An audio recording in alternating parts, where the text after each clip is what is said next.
All right, hey everybody. I am coming on here. Hey, yeah, no makeup. Woo. Coming on here to talk about this week's lesson. We're going to start talking about solving rational equations, but this is going to be method 2. So we use this when we have more than one fraction on one or both sides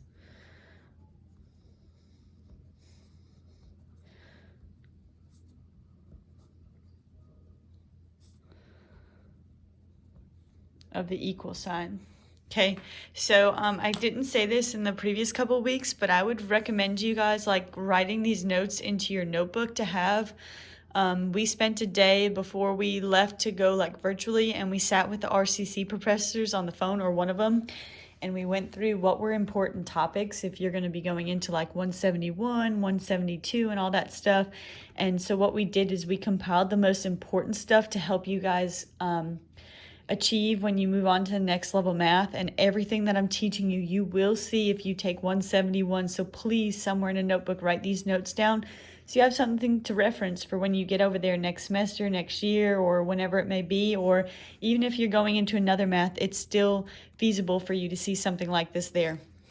So I'm actually pulling these examples from your workbook. So I'm on page 161, and I'm going to work out examples 9 and 10 for you. So I'm going to copy down 9 to start.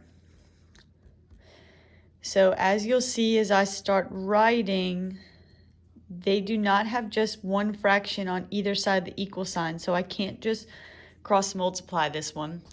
So our steps are going to be to first make sure that we cannot factor any denominators, just like when we were adding and subtracting without common denominators. So this one can't be factored. That can't be factored, but it looks like I could pull a GCF out here. So the GCF would be x. So these would stay the same. And I'm sorry if you hear me breathing terribly heavy. My allergies are kicking my butt today. Okay, so once we're here, everything's as factored as possible. So my next step would be to create an LCD. So this is what some of you struggled with, or this is what some of you cheated on your last little section. Make sure you actually understand this, because if you don't take the time to learn it now, you're going to be behind wherever you go in for your next math. So in order to create an LCD, I'm going to put everything that I see together. So 2 of the fractions have an x, and 2 have x minus 5. I'm only going to write them one time. So this would be what my LCD is, because I combined all the things I see in the fractions. So what I'm going to do is multiply that LCD to everybody, just on the top. Because what we learned in our last section is that when I multiply rationals, things that are on diagonal that are identical can cancel one another out. So when I do that, the only thing I have to multiply here is 2 times x, and that'd be 2x. Again, in the second fraction, the x's would cancel. So I take this 3, and I'm going to make sure I give it out to both terms because there's multiple things left. So this would be plus 3x minus 15. I bring down the equal sign, don't move it. In the last fraction, everything would cancel out, so I just get 10. Okay, once you've done all that, that was the hard part. From here, all you need to do is solve for x. So I'd combine my like terms to get 5x minus 15 equals 10. I'm going to add the 15 over, and my final answer would be 5. I'm skipping out some steps because we should know how to solve by now. Okay, the only thing you need to stress, even in the last little section, I didn't say it as much, but here's a perfect example of why we need to check our answers. So if I were to take my answer and plug it in everywhere I see x, my hopes would be that I'd make this side equal that side. But when I plug 5 in specifically to this denominator here, 5 minus 5 is going to give me 0 in a denominator. So that can't work, and that's going to cause this whole thing to not work out. So because of that, there is no solution. This is what's called an extraneous solution. So the problem that we solved for, there happens to be no answer. So again, you would plug in the 5 everywhere you see x. I'd evaluate the left side and get a value, evaluate the right side and get a value. If those two values do not equal one another, then the solution does not work. It would be extraneous, so you'd cross it out. And in this particular example, our one solution was extraneous. Okay, let me take my deep breath and copy down number 10. Not plus. Underneath this video is going to be links to Khan Academy and some other places. So if you are still confused and need help after my office hours and all that mess, just go ahead and check those out, and then I'll get back to you as soon as I can the next day. Okay, so again, a problem where we're solving because there's an equal sign. We're subtracting this time, but same difference. Let's see if we could factor any of these denominators first. So I can't do anything here. There's no GCF, no squared, no nothing. It looks like I can X factor here what multiplies to be 4 and adds up to be -5. Well, that would be -4 and -1.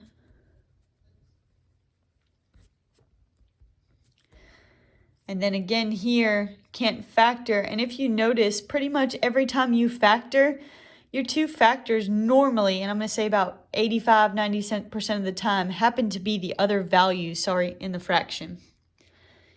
Okay, so now that I've got those factored, let's create an LCD.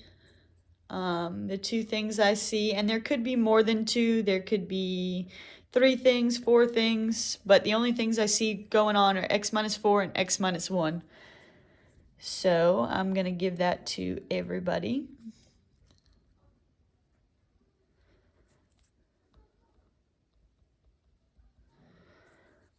Okay, again, I look to cancel out first, so I'm going to multiply these two, so I'm going to have to distribute everything. So this would become x squared plus 6x minus x minus 6. In the second fraction, everything would cancel out, and be careful, this came after the minus sign, so this would be minus 30. In the last fraction, those would cancel, and I'll distribute to get 3x minus 12. Okay, I'm going to combine my terms to make sure it's as simplified as possible. So this would be x squared plus 5x minus 36 equals 3x minus 12. Okay, I see an x squared and an x, so that's my hint that I'm going to have to factor. So this is going to be need to get set equal to 0. So these things got to move. So I'm going to move them to the other side and put them with who they belong with. So this would become x squared plus 2x. That would give me minus 24. Now we're equal to 0. So in order to solve, I'm going to factor, and in this particular case, we're going to x factor what multiplies to be -24 and adds up to be 2. That'd be 6 and -4.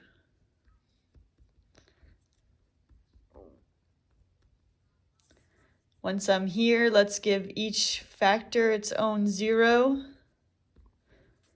And my two answers right now are -6 and 4. But remember, we need to check, and the easiest way to check right off the bat is to check the denominators. So if I plug in -6, it's not going to cause that to be 0. It won't cause that to be 0 or this one. But if I plug in 4 right here, 4 minus 4 is going to give me 0. So that's going to cause this to not work. So the only solution that does work this time, is -6. Okay, check back these two problems, see if you have any more questions. Shoot me an email if you have anything that I need, or any questions that I can help you with. And below this will be the workbook assignments to practice. Bye, guys.